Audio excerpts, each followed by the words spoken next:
என்ன வேணும் ஸ்கூலுக்கு எல்லாமே இங்கிருக்கு. Super Saravana stores, Chennai, Madurai, Kovai. வீட்டில் ஒருத்தவங்க ஒரு தங்கச்சி எல்லாம் கூட இருந்தாங்கன்னா இப்படி பண்ணணும்னு தோணுமா? ஏன் இந்த ஜென்ரேஷனே ரொம்ப வஸ்டாக தான் இருக்கு. மக்கள்கிட்ட கூட வந்து விட்டோம், மக்கள்கிட்ட கூட வந்து மக்கள் என்ன தீர்ப்பு விடுறாங்களோ அதுதான் அவனுக்கு தண்டனை. அப்படியே அங்கேயே நிற்க வச்சு சுடணும் அவனை. டேய் நம்ம அக்காடா, நம்ம தங்கச்சிடா, நம்ம அம்மாடா அப்படின்னு நினைச்சாலே பாதி சொசைட்டில ப்ராப்ளமே வராது. என்கிட்ட வந்து யாராவது தப்பா பார்த்தாங்கன்னா உடனே ஏதாவது கையில இருந்தாவோ இல்லை காலில் இருக்கிற செப்பல்ஸ் கைட்டி அடிச்சிடுவேன். நான்லாம் பயப்படவே மாட்டேன். எல்லாருக்குமே இருக்கிறதா, போனா 4 பேர் இடிப்பாங்க, வந்தா பாப்பாங்க. அதுக்கு நம்ம எதுவுமே ரியாக்ட் பண்ணாம செருப்பு எடுத்து காட்டிட்டு போயிட்டே இருக்கணும். அதுக்கெல்லாம் வந்துட்டு தூக்கு தண்டனை கொடுக்கணும். இதே மாதிரியே இவங்களுக்கு கொடுத்த மாதிரியே அவங்களுக்கும் கொடுக்கணும். அப்பதான் எடுத்துக்கணும். அவங்க ஒரு தப்பு பண்ணணுன்றது யோசிக்கணும். அப்பயே அவங்க வந்து அந்த ஒரு மரணடின்றது பெண்கள் காட்டி கொடுக்கணும் அவங்களுக்கு. சம்டைம்ஸ் இந்த நியூஸ்லாம் கேட்கும் போது ரொம்ப டெரபிளாக இருக்குது. நம்மளுக்கு வந்துட்டு நிறைய பசங்க ஃப்ரெண்ட்ஸ் இருந்தாலும் நம்மளுக்கு அவங்கள பற்றி தெரியுது. பட் ஆனால் சம்டைம்ஸ் இந்த மாதிரி நியூஸ் வரும்போது அவங்க கிட்ட இருந்தே ஒரு டிஸ்டன்ஸ் மெயின்டைன் பண்ணணுமா அப்படிங்கிற மாதிரி தாட்ஸ்லாம் வருது.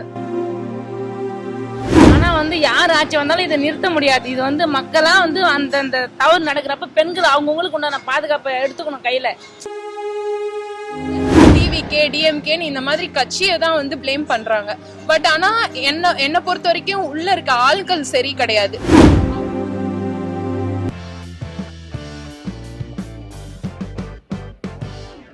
சமீபத்துல ஒரு +2 மாணவி விளாத்திக்குளத்துல வந்து ரேப் பண்ணி வந்து சாகடிக்கப்பட்டாங்க. அந்த குற்றவாளிக்கு வந்து இரட்டை தூக்கு தண்டனை கொடுத்திருக்காங்க. இதை எப்படி பாக்குறீங்க?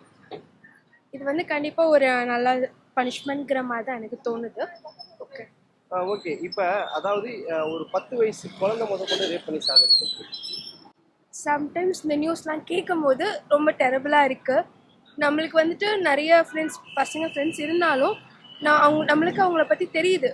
பட் ஆனால் சம்டைம்ஸ் இந்த மாதிரி நியூஸ் வரும்போது அவங்க கிட்ட இருந்தே ஒரு டிஸ்டன்ஸ் மெயின்டைன் பண்ணணுமா அப்படிங்கிற மாதிரி தாட்ஸ்லாம் வருது. அதனால நிறைய விஷயம் எப்படின்னா, ஒரு சின்ன பர்சன்டேஜ் ஆஃப் பீப்புள்னால எல்லாரும் மேலேயும் ஒரு விதமான ஒரு நெகட்டிவ் பாயிண்ட் வருது. சார், இப்போ விளாத்திக்குளம் +2 மாணவிக்கு எதிரான அந்த பாலியல் வழக்கில் கைது செய்யப்பட்ட குற்றவாளிக்கு இரட்டை தூக்கு தண்டனை வந்து கொடுத்துருக்காங்க. இதை பற்றி என்ன நினைக்கிறீங்க? ஆக்சுவலி இந்த மாதிரி பனிஷ்மெண்ட் கொடுத்தாதான் சில பேர் இருக்கிறவங்களாம் திருந்துவாங்க. அது மட்டும் இல்லை, இப்போ வரைக்கும் ஸ்டில் ஒரு 10 வயசு பொண்ணை வந்து ரேப் பண்ணி இந்த மாதிரி நடந்திருக்கு. ஸோ அதுக்கும் வந்து விஜய் சிஎம் அவர்கள் வந்து பனிஷ்மெண்ட் கொடுத்துருக்காங்க. என்னன்னா தூக்கு தண்டனை கொடுத்துருக்காங்க. ஸோ இந்த கொடுக்க போறாரு நியூஸ் வந்திருக்கு. ஸோ அவர் ஆறுதலும் சொல்லியிருக்காரு. ஸோ விஜய் அவருக்கு வந்து இதுக்கு போக போக இப்பதான் அவர் வந்திருக்காரு ஸ்டார்டிங். ஸோ 10 நாள் தான் ஆகுது. உடனே அவர்கிட்ட இருந்து எல்லாத்தையுமே நம்ம எதிர்பார்க்க முடியாது. அவர் போக போக அவரோட இதை பண்ணுவார் கண்டிப்பா. ஸோ எனக்கு என்ன தோணுதுன்னா, இந்த சிஸ்டம் விஜய் வந்ததுக்கு அப்புறம் நிறைய சேஞ்சஸ் நடக்கும். அவர் கண்டிப்பா ஒரு பனிஷ்மெண்ட் கொடுப்பாரு. ஸோ பெண்களுக்கு இந்த காலத்துல வந்து நிறைய சேஃப்டி இல்லை தான். ஸோ நம்ம சேஃப்க்கு, நம்மளோட ப்ரிகாஷனுக்கு நம்ம பத்திரமா இருக்கணும். நைட் டைம் அந்த டைம்ஸ்லாம் வந்து கொஞ்சம் சேஃபாக இருந்துக்கணும். அதுக்கப்புறம் என்னன்னா, இந்த மாதிரி பனிஷ்மெண்ட் கொடுத்தாதான் நாளை பின்ன ஒரு பர்சன் வந்து திருந்துவாங்க, இந்த மாதிரி இருப்பாங்க. ஸோ என்னை பொறுத்த வரைக்கும் தூக்கு தண்டனை மட்டும் தான் கொடுக்கணும். அதுதான் கரெக்டான சொல்யூஷன். நெக்ஸ்ட் டைம் எந்த பையனும் இந்த மாதிரி பண்ண மாட்டான். பண்ணாலுமே இந்த பனிஷ்மெண்ட் ஞாபகம் வரும். வீட்டில் ஒருத்தவங்க ஒரு தங்கச்சி எல்லாம் கூட இருந்தாங்கன்னா இப்படி பண்ணணும்னு தோணுமா? ஏன் இந்த ஜென்ரேஷனே ரொம்ப வஸ்டாக தான் இருக்கு என்னை பொறுத்த வரைக்கும். ஸோ சீக்கிரமா இதுக்கோட சொல்யூஷன் வந்து எனக்கு இதுதான் பெட்டர்னு தோணுது. அவங்களுக்கு வந்து தூக்கு தண்டனைலாம் கொடுக்குறதுனே வெயிட் பண்ணக்கூடாதுப்பா. அவனுங்களை மக்கள்கிட்ட கூட வந்து விட்டோம், மக்கள்கிட்ட கூட வந்து மக்கள் என்ன தீர்ப்பு விடுறாங்களோ அதுதான் அவனுக்கு தண்டனை. அப்படியே அங்கேயே நிற்க வச்சு சுடணும் அவனை. பெண்கள் வந்து வெளியில சுதந்திரமா போக முடியல, வர முடியல. அதாவது வந்து அந்த ஆட்சி இந்த ஆட்சின்றதுலாம் கிடையாது. அது எந்த ஆட்சி வந்தாலும் ஒழுக்க முடியாது அது. ஏன்னா வந்து குழந்தைகிட்ட போயிட்டு என்ன அவனுங்க ஒரு குழந்தைகிட்ட வந்து இப்போ பெண்கள் என்ன ஒரு ஏஜ் வேணா வந்து கொஞ்சம் ஏதாவது போடுற ட்ரெஸ்ஸு சரியில்லைன்னு சொல்லலாம். 10 வயசு குழந்தைகிட்ட போயிட்டு அவனுக்கு என்ன கண்டானுங்க? அவனுங்க எப்படி அந்த மாதிரி ஒரு தப்பான ஒரு கண்ணோட்டத்தில் குழந்தைய பார்க்க முடியும்? அவனுங்க அப்படியே அந்த ஒரு தப்பு நடக்குதுன்னா வந்து அங்கேயே அப்படியே ஷூட் பண்ணிடணும். அவனுங்க ஷூட் பண்ணால் அடுத்தது வந்து ஒரு பெண்கள் மேலே கை வைக்கிறதுனா என்ன தண்டனைன்றது அவனுங்க புரிஞ்சுக்கணும். அதை பெண்கள்னா நெருப்புன்றது அவங்களுக்கு உணரணும் அதை. ஐயோ ப்ரோ, இதை விட இன்னும் மோசமா இருக்கணும் ப்ரோ. அவங்கள பப்ளிக்ல விடணும், மக்கள்கிட்ட ஒப்படைக்கணும். அவன் ஒருத்தனும் பண்ற தப்ப பப்ளிக் அந்த தண்டனை கொடுக்கறத பார்த்து அடுத்தவன் யோசிக்கணும். அந்த பொண்ணை தொடலாமா, பொண்ணை தொடணும்னாலே ஃபயர் ஆகுண்டா அப்படின்றத அவனுக்குள்ள வரணும்னா பப்ளிக் கிட்ட விடணும். இப்போ கொடுத்தது ஓகே தான், பட் இதை விட இன்னும் அதிகமா இருக்கணும். அவனுக்கு மரண தண்டனைன்றதை விட ஜாஸ்தியா இருக்கணும். பொண்ணை தொடணும்னு நினைச்சாலே அவனுக்கு அந்த பயம் வரணும், அந்த அளவுக்கு இருக்கணும். கரெக்ட் தானே, இனிமேல் யாரும் ஒரு பொண்ணை தொடக்கூடாதுல்ல, அதுக்கு இது கரெக்டான விஷயம் தானே. இந்த மாதிரி பண்ணாதானே நாளைக்கு வரவங்களா அந்த மாதிரி பண்ண மாட்டாங்க. சின்ன பசங்களா பாக்குறாங்க, அவங்களும் அப்படிலாம் இருக்கக்கூடாதுன்னு தெரிஞ்சுப்பாங்க. அதனால இது கரெக்டானது தான். ஆக்சுவலாக இந்த நியூஸ் பற்றி எனக்கு தெரியவே தெரியாது. But I don't no.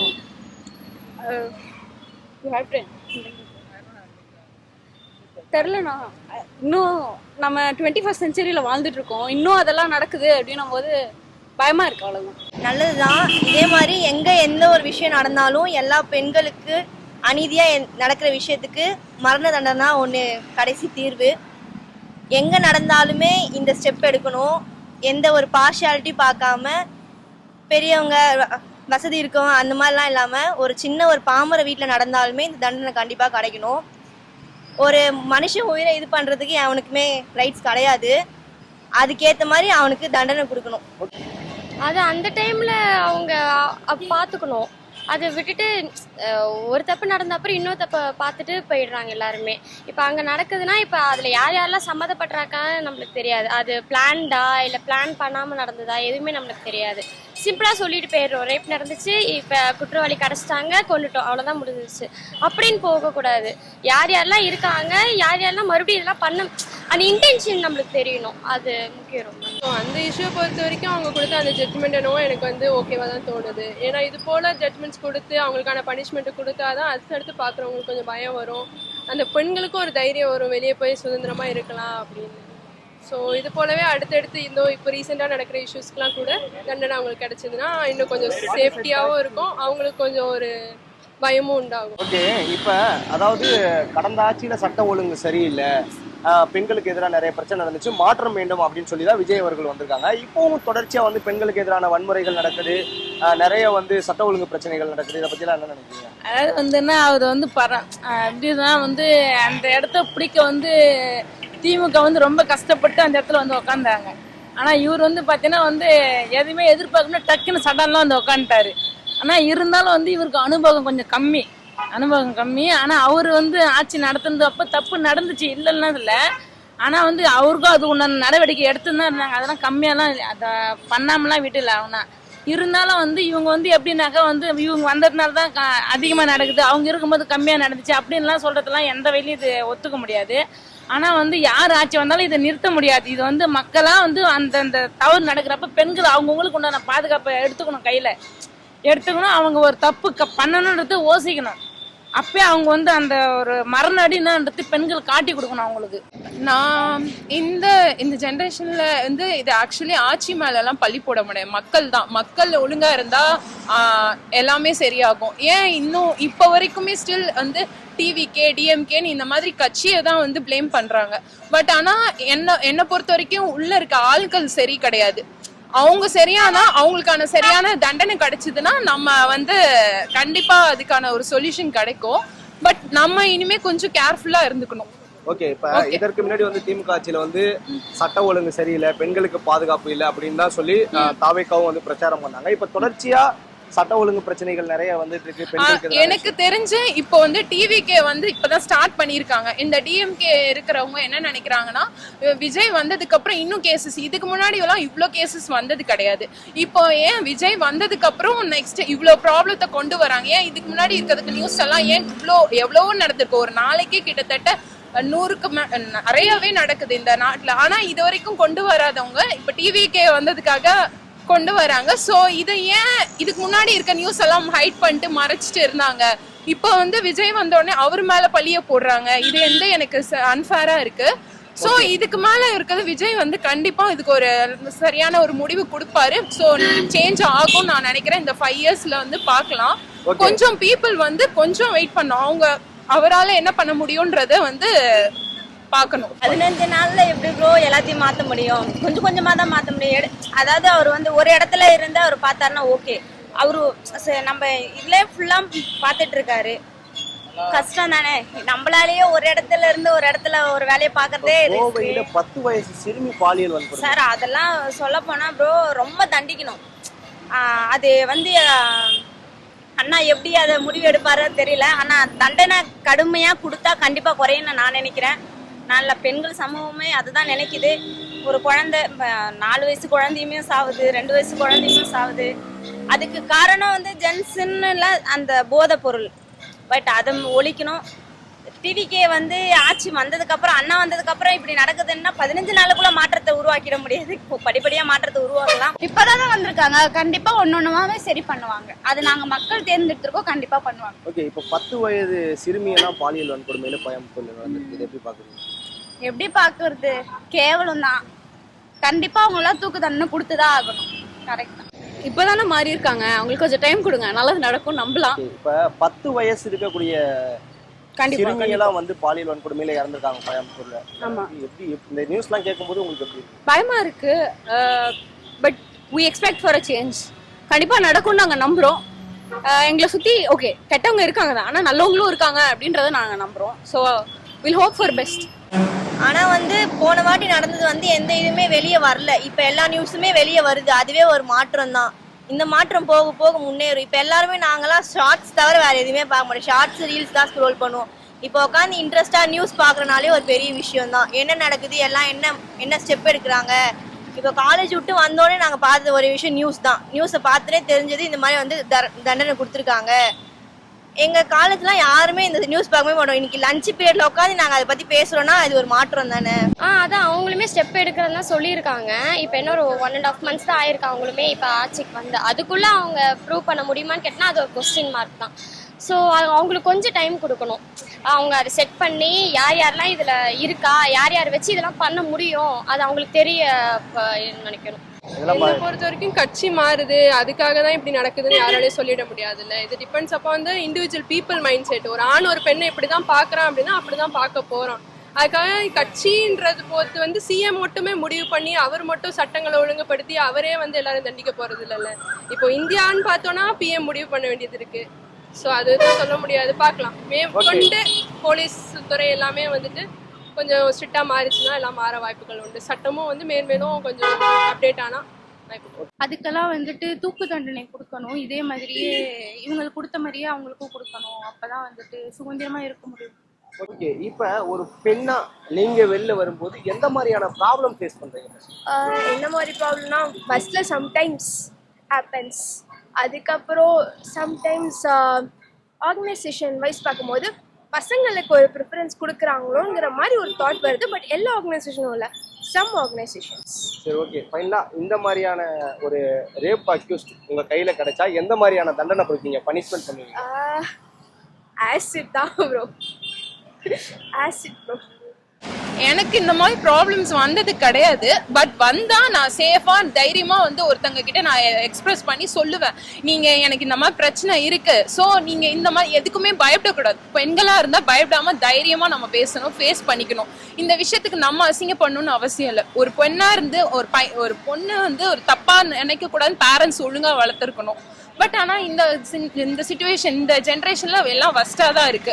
இதுக்கு சொல்யூஷன் இவங்க இப்படி கொடுக்கறது நல்லதுதான் நான் நினைக்கிறேன். ஸோ அவ்வளவுதான். தேங்க்யூ. இதை வந்து ஒரு ஏஜிக்கிற பசங்க கூட ஃப்ரெண்ட்லியாக நல்லா அம்மாவும் அக்காவும் படிக்கிறாங்க. ஒரு ஏஜுக்கு மேலே ஒரு வயசானவங்களாம் இருக்காங்க அப்புறம் அவங்க தான் வந்து ரொம்ப இந்த எப்படி சொல்கிறது, நக்கலாக பேசுறது, நையாண்டி பேசுறது, பெண்கள் வந்து ஆபயசமாக பார்க்கறது, அந்த மாதிரி ஒரு தப்பான ஒரு கண்ணோட்டத்தில் பார்க்குறாங்க. அதனால வந்து எங்கேயுமே எந்த நேரத்தில் எப்போ நம்ம வீட்டுக்கு போகுமோன்ற ஒரு பயத்தோட பதத்தோட தான் வெளியில் நாங்கள் வர சுதந்திரமாக எங்களால் வர முடியல. அது என்ன பண்ணணுன்றதுனா அப்படியே வந்து அவங்க ஏதாவது பண்ணாங்கன்னா நான் வந்து ஒரு ஹோம்லேயே வந்து வெளியில் வரேன்னா நான் வந்து 190% தைரியத்தோட தான் வருவேன். நான் என்கிட்ட வந்து யாராவது வச்சுக்கினா உடனே எடுத்து அப்படியே சட்டாலாம் அடிச்சிருவேன். நான் யாரையுமே பார்க்கவே மாட்டேன். நான் என்கிட்ட வந்து யாராவது தப்பாக பார்த்தாங்கன்னா உடனே ஏதாவது கையில் இருந்தாவோ இல்லை காலில் இருக்கிற செப்பல்ஸை கைட்டி அடிச்சிடுவேன். நான்லாம் பயப்படவே மாட்டேன். அப்படி இருந்தாலும் ஒரு எப்படின்னா ஒரு பப்ளிக்கில் ஒரு இந்த மாதிரி டைமில் கொஞ்சம் ஃப்ரீயாக வந்துடலாம். ஒரு ஈவினிங் டைம்ல ஒரு நைட் டைம்ல வரும்போது கொஞ்சம் அச்சம் இருக்கதான் சரி, இருந்தாலும் மனசை கொஞ்சம் நம்மளுக்குள்ள நம்ம தான் சிங்கப்பெண் அப்படின்ற ஒரு தன்னம்பிக்கை வந்து வளர்த்துக்குன்னு வெளியில வரோம். அப்படி இருந்தாலும் வந்து கொஞ்சம் அது வந்து அதுக்குண்டான அரசும் அதுக்குண்டான நடவடிக்கை எடுத்தா நல்லா இருக்குன்றது என்னுடைய கருத்து. ஓகேக்கா, இப்போ பொதுவா அந்த ரேப் கேஸ்ல எல்லாம் நிறைய பேர் மாட்டாங்களே, அவங்களுக்கு எல்லாம் என்ன மாதிரி தண்டனை தருவீங்க? அவங்களுக்குலாம் வந்து வெயிட் பண்ணிலாம் தண்டனை கொடுக்க கூடாதுப்பா. வெயிட் பண்ணி தண்டனையே கொடுக்குறது. அப்படியே அந்த அவங்க அம்மா அழுதாங்க. இப்போ அவனுக்கு வந்து உடனே அவன் செத்தாதான் குழந்தைய நான் வாங்கணும்னு சொன்னாங்கல்ல, அதுதான் உண்மை. அவனுக்கு உடனே அவனை எரிச்சிட்டு தான் அந்த குழந்தைய வாங்கி அடக்கம் பண்ணிருக்கணும். என்னோட கருத்து அதுதான் நான் சொல்ல வரேன். நன்றி. நிறைய இருக்கு. கொஞ்சம் மிஸ் ஆனா நம்மளே என்ன பண்ணுவாங்கன்னு கூட தெரியாது. நம்ம தைரியமா வெளியே வர முடியாது. நான் கள்ளக்குறிச்சி, நான் சென்னைக்கு வந்திருக்கேன். பயத்தோட தான் வந்திருக்கேன். இவங்க வீட்டில் பார்த்துட்டு இருப்பாங்க என்ன பண்றேன் ஏது பண்றேன். நிறைய கடந்து வந்துட்டு இருக்கேன். பார்க்கவும் இந்த பக்கம் திரும்பினாலும் பயமா இருக்கு, இந்த பக்கம் திரும்பினா பார்க்குற விதமே தப்பா இருக்கு. ஸோ அதெல்லாம் மாறணும். ஏன் அப்படி இருக்காங்கன்னு தெரியல. அவங்க கூடயும் அக்கா தங்கச்சி எல்லாம் இருக்காங்க, ஆனால் ஏன் அப்படி பார்க்குறாங்கன்னு தெரிய மாட்டேன். ஒரு பொண்ணு நடந்து வந்தா உடனே மேலே வரையும் கீழே வரையும் பார்க்குறாங்க. ஒன்றும் இல்லை, உன் தங்கச்சி தான் நானும். அது நினைச்சாலே பாதி முடிஞ்சிருமே. டேய் நம்ம அக்காடா, நம்ம தங்கச்சிடா, நம்ம அம்மாடா அப்படின்னு நினைச்சாலே பாதி சொசைட்டில ப்ராப்ளமே வராது. அது யாரும் நினைக்க மாட்டேங்கிறாங்களே. பசங்க ஏன் இப்படி இருக்காங்கன்னு எல்லாத்தையும் சொல்ல வரல. மேபி இந்த மாதிரி தப்பான ஹேபிட்ல இருக்கிற பசங்களுக்கு நான் சொல்லிக்கிற ஒரே விஷயம், இன்னைக்கு நீங்க பண்றீங்க, நாளைக்கு கண்டிப்பா அதோட விளைவுகள் அதிகமா அனுபவிப்பாங்க. என்னோட ஒப்பீனியன். நான் தண்டனை கொடுக்கணும்னா பப்ளிக் கிட்ட கொடுக்கணும்னு சொல்லுவேன். ஓகே, அதான் இறுதி கொஸ்டினாவே அதான் கேட்க போறேன். இப்போ ஒரு பாலியல் குற்றவாளி, பெண்களுக்கு எதிரான வன்முறையை செய்யக்கூடிய ஒரு குற்றவாளி உங்க கையில கிடைச்சா எந்த மாதிரியான தண்டனையை கொடுப்பீங்க? அவன் நினைச்சே பார்க்க முடியாது ப்ரோ. அந்த அளவுக்கு கொடுப்பேன், கண்டிப்பா அந்த அளவுக்கு கொடுப்பேன். அவனுக்கு என்ன ஃபர்ஸ்ட் தூண்ட சொல்லுதோ அதான் இருப்பேன். கண்டிப்பா பண்ணுவேன் நான். இன்னைக்கு ஒரு பச்சை குழந்தை, ஒரு 4 வயசு குழந்தைக்கு என்ன தெரியும்? அந்த குழந்தையும் வன்கொடுமை பண்றான், பாலியல் கொடுமை பண்றான். அப்ப அவனை என்ன பண்ணணும்? அததான் பண்ணணும், கண்டிப்பா பண்ணணும். என்கிட்ட கொடுத்தா கண்டிப்பா நான் பண்ணுவேன். எல்லாருக்குமே இருக்கிறதா, போனா 4 பேர் இடிப்பாங்க, வந்தா பாப்பாங்க. அதுக்கு நம்ம எதுவுமே ரியாக்ட் பண்ணாம செருப்பு எடுத்து காட்டிட்டு போயிட்டே இருக்கணும். ஓகே, இப்ப அந்த பாலியல் தொல்லை பண்ணக்கூடிய குற்றவாளிகள், இந்த பெண்களுக்கு எதிரான வன்முறைகள்ல மாட்டக்கூடிய குற்றவாளிகளை உங்க கையில கொடுத்தா எந்த மாதிரியான தண்டனை கொடுப்பீங்க? எந்த மாதிரியான தண்டனைகள், எந்த மாதிரி அந்த டைம்ல என்ன ரியாக்ட் பண்ண தோணுதோ கண்டிப்பா அந்த மாதிரி தண்டனை கொடுப்பேன். அதை பத்தி பேசணுமா என்ன? இந்த மாதிரியான விஷயங்கள்லாம் பெண்கள் வந்து நிறைய பாதிக்கப்படுறாங்க அப்படிங்கிற மாதிரி என்ன மாதிரியான பிரச்சனைகளை வெளில வந்தா ஃபேஸ் பண்றாங்க? நிறைய இருக்கு, நான் சொல்லிட்டே போகலாம், லிஸ்ட் போடலாம். அதெல்லாம் எதுக்கு? சரி, ஓகே. ஒரு பாலியல் குற்றவாளி உங்க கையில கிடைச்சா எந்த மாதிரியான தண்டனைகளை கொடுப்பீங்க? ஒண்ணுமே பண்ண மாட்டேன், நல்லா இருங்கன்னு சொல்லிட்டு விட்டுருவேன். நிறையா இருக்கு. பார்க்குற பார்வை நிறைய நடக்கும். எல்லா பெண்களுக்குமே கண்டிப்பா நடக்கிற ஒரு விஷயம்தான். அவங்க பார்க்குற பார்வையே நம்மளுக்கு இரிட்டேட்டா இருக்கும். நம்ம இதில் எந்த ஸ்டெப் எடுக்க முடியாதுன்றப்போ இன்னும் கொஞ்சம் கஷ்டமா இருக்கும். ஏன்னா அங்கே நம்ம ஸ்டெப் எடுத்து அங்கே வந்து வேற மாதிரி ஒரு விஷயம் கிரியேட் ஆயிடுச்சுன்னா, இன்னும் இந்த பொண்ணு இவ்வளோ இது பண்ணுறா, அந்த மாதிரி ஒரு விஷயம் போகும். அதை சொல்லிட்டு நாங்கள் அமைதியாக தான் நிறைய இடத்துல போகிறோம். ஓகே, ஒரு பாலியல் குற்றவாளி வந்து உங்க கையில மாட்டினா எந்த மாதிரியான தண்டனையை கொடுப்பீங்க? ஆஸ் எ நர்ஸ் என்ன பண்ணணுமோ பண்ணுவேன். நான் ஒரு நர்ஸ், என்னால் என்ன பண்ண முடியுமோ கண்டிப்பாக பண்ணுவேன். சிம்பிளாக பஸ்ஸில் போகும்போதே இப்போ நானே இப்போ ஸ்கூல் தான் படிக்கிறேன், 18+லாம் கூட கிடையாது. இப்போ நாங்கள் நார்மலாக டெய்லி ஸ்கூல் போயிட்டு வரும்போதே எங்கள் கூட ஏதாவது எங்கள் ஃப்ரெண்ட் என் தம்பியோ இல்லை என் ஃப்ரெண்ட்ஸோ வந்தால் எனக்கே சேஃப்டியாக ஃபீல் ஆகும். இல்லைன்னா எனக்கே நிறைய நாங்கள் இப்போ நிறைய ஸ்போர்ட்ஸ் உமன்லாம் இருக்காங்க. அவங்களாம் போய் ட்ராவல் பண்ணும் போதெல்லாம் ரொம்ப அன்கம்ஃபர்டபுளாக தான் ஃபீல் பண்ணுறாங்க. நாங்கள் ஸ்கூல் மேட்சஸ் போயிட்டு வரும்போதே ரொம்ப அன்கம்ஃபர்டபுளாக தான் ஃபீல் பண்ணுறோம். ஸோ எங்கள் கூட ஏதாவது பசங்க இருக்கணும்னு ரொம்ப ஃபீல் பண்ணுறோம். ஓகே, இப்ப ஒரு பாலியல் குற்றவாளி உங்க கையில கிடைச்சா எந்த மாதிரியான தண்டனையை கொடுப்பீங்க? சிம்பிள், நடு ரோட்ல வச்சு அந்த பொண்ணை வச்சு அவங்கள ட்ரீட் பண்ண சொல்லணும், அவ்வளவுதான். அந்த பொண்ணுக்கு இது கிடைக்கணும். இது வரைக்கும் பெருசா எனக்கு நேர்முறையா நான் வந்து ஃபீல் பண்ற மாதிரி நடந்தது இல்ல. உங்க ஃப்ரெண்ட்ஸ் யாருக்காவது நடந்திருக்கலாம் இல்லையா? இல்ல, அப்படி எதுவுமே இது வரைக்கும் கேள்விப்படல. பட் இந்த மாதிரி நியூஸஸ் கேள்விப்படும் போது இந்த போல தண்டனைகள் கிடைச்சா அவங்களுக்கு நல்லா இருக்கும். இல்ல நம்மளே வந்து யாராவது தப்பா பாக்குறாங்கன்னு ஃபீல் பண்ணியிருந்தோம் அப்படின்னா அப்படியே எப்படி சொல்றது, அப்படியே ஒன்று வைக்கணும் போலதான் இருக்கும். அவங்களுக்கு இன்செக்யூரா ஃபீல் பண்ணதில்லை இது வரைக்கும். அவங்களுக்கான தண்டனையை கொடுக்கணும், அவங்க இதுக்கான ஃபேஸ் பண்ணணும், அவங்க கான்சிக்வன்ஸ் ஃபேஸ் பண்ணணும் அப்படிதான். ஃபைனல் क्वेश्चन, அதாவது ஒரு பாலியல் குற்றவாளி உங்க கையில கிடைச்சா எந்த மாதிரியான தண்டனை கொடுப்பீங்க? கண்டிப்பா சொல்லணுமா, அவங்களோட பிறப்புறுப்புல தான் வந்து அவங்களுக்கான பெயின் தெரியணும்ல. எங்களோட ஒரு ப்ரைவேட் பார்ட்டை வந்து அவங்க அஃபெக்ட் பண்ணி அவங்களுக்கு அதில் வந்து ஃபீல் தெரியும் போது அவங்களோட ப்ரைவேட் பார்ட்டை அஃபெக்ட் ஆனால் அதில் எவ்வளோ பெயின் இருக்கும். அப்போ ஒரு பொண்ணை அவங்களோட விருப்பம் இல்லாமல் ஃபோர்ஸ் பண்ணி கொலையில் வந்து முடிகிற அளவுக்கு விடும்போது உங்களுக்கு அந்த இடத்துல பெயின் தெரியும் போது தானே தெரியும். நீங்கள் உயிரோட இருங்க, ஆனால் அந்த பெயின் உங்களுக்கு தெரியும்ல. அது மட்டும் அவங்களுக்கு ஃபீல் பண்ணாங்கன்னா இந்த மாதிரி தண்டனைகள் கிடைக்க வேண்டிக்கிறேன் நான். எல்லா இடத்துலையுமே ஸ்கூல்லையும் சரி காலேஜ்லேயும் சரி எல்லாமே ப்ராப்ளம் தான். நம்ம தான் ஒழுங்காக இருக்கணும். ஓகே, இந்த மாதிரி பாலியல் குற்றவாளி உங்க கையில கிடைச்சா எந்த மாதிரியான தண்டனை கொடுப்பீங்க? சொல்லுங்க. உங்க கையில ஒரு ரேப் பண்ண ஒரு அக்யூஸ்ட் உங்க கையில கிடைக்கிறான், நீங்க என்ன தண்டனை கொடுப்பீங்க? அடிச்சே கொல்லணும், அப்படிதான் சொல்லணும்.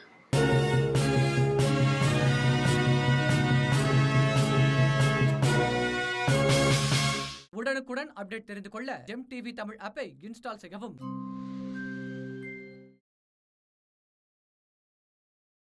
என்ன வேணும் ஸ்கூலுக்கு, எல்லாமே இங்கிருக்கு. Super Saravana stores, Chennai, Madurai, Kovai.